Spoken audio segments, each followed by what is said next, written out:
દરેક સમાજમાં શિક્ષણનું મહત્વ રહેલું છે અને શિક્ષણના લીધે જ દરેક સમાજની પ્રગતિ થઈ રહી છે. તો આજે જે શૈક્ષણિક અન્યાયો થઈ રહેલા છે, પેલું જે સરકારી શાળાઓને તાળા મારી દેવામાં આવ્યા છે. બીજું, આજે જે સરકારી ભરતીઓ થાય છે તે રોસ્ટર મુજબ થાય છે.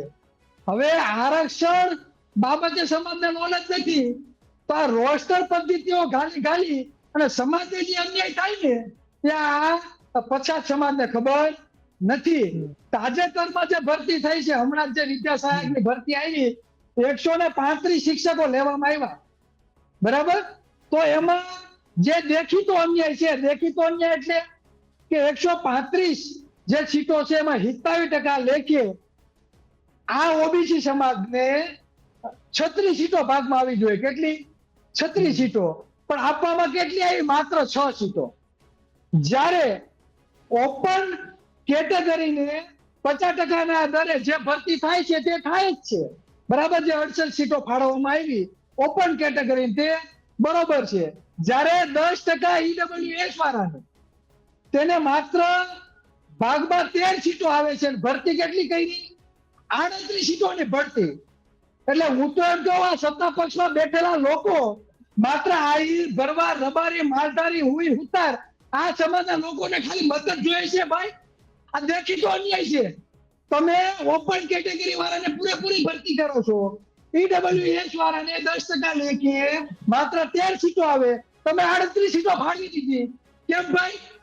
આ કોઈ એક બાપની પેઢી છે? આ મને તો એવું લાગે કે ગૌણ સેવા આયોગ પસંદગી આ જે સરકાર છે તે ચોક્કસ જ્ઞાતિઓના વિકાસ માટે બનેલી છે. તે ધારે એની ભરતી કરે, તે ધારે એને મુખ્યમંત્રી બનાવે, તે ધારે એને ઉપમુખ્યમંત્રી બનાવે. તો એવું કેમ ભાઈ? આ સરકાર કોઈ ચોક્કસ લોકો ચલાવે છે?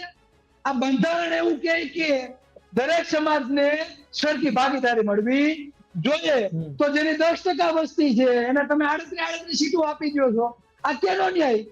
માત્ર 27% લેખે 54% ઓબીસી સમાજ આવે છે, 27% લેખે પણ તમે ભરતી નથી કરતા, બરાબર. માત્ર 36 સીટો જેની આવે છે એને માત્ર 6 સીટો જ આપવામાં આવી છે.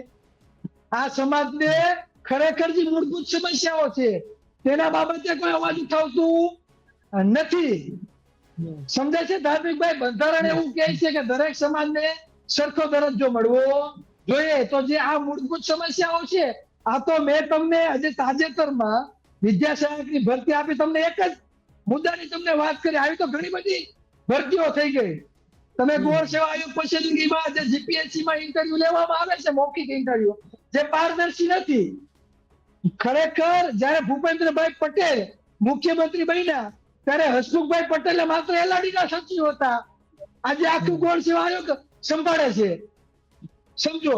તો અત્યારે જે મોટો ઘટક સ્ફોટ થયો છે, જયેશભાઈ વરિયા હોય કે ડીસી રાઠોડ સાહેબ હોય, જેના દ્વારા જે સમસ્યાઓ છે જે સમાજ સામે મૂકવામાં આવી, તો આ સરકારે હસમુખભાઈ પટેલ કે મોક ઇન્ટરવ્યુ જે લેવાનો વ્યક્તિ હતો સરદાર ધામમાં, તેના ઉપર કયા એક્શનો લીધા ભાઈ? કોઈ જાણતા નહીં. શું કામે? કેમ કે ગૌણ સેવા આયોગ પસંદગીનો જે અધ્યક્ષ છે તે પોતે પાટીદાર છે, સવર્ણ છે, અને મુખ્યમંત્રી પણ પાટીદાર છે. એનો મતલબ એ થઈ ગયો કે તમે મુખ્યમંત્રી બનો તો તમારા સમાજને કોઈ હલાવવાનું નથી.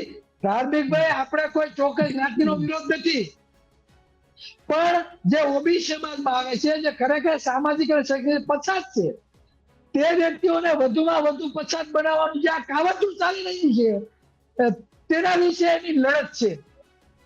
તમે ધારાસભ્ય બનો તો તમારા ચોક્કસ સમુદાય માટેની લડત તમારે લડવી જોઈએ. જે ખરેખર આર્થિક રીતે પાછળ છે, જે સામાજિક અને શૈક્ષણિક જે લોકો પછાત છે, તેના માટેની વ્યવસ્થા પેલા હોવી જોઈએ. તો આજે આંદોલનો કરવામાં આવે, બરાબર, પણ મૂળભૂત જે સમસ્યાઓ છે તેના માટે લડવામાં આવતું નથી. અહીંયા તો માત્ર કોળી, આહી, ભરવાડ, હુઈ, હુતાર, આદિવાસી કે દલિત સમાજોના માત્ર મત લેવામાં આવે છે. તેની મૂળભૂત સમસ્યાઓ માટે લડવામાં આવતું નથી. અને ખરેખર કોઈ પણ સમાજનો આગેવાનો હોય તેને સમાજની મૂળભૂત સમસ્યા, આરોગ્ય અને શિક્ષણ માટેની લડત હોવી જોઈએ, નહીં કે પોતાના વ્યક્તિગત કે પોતાના જ્ઞાતિઓના વિકાસ માટેની વ્યવસ્થા હોવી જોઈએ.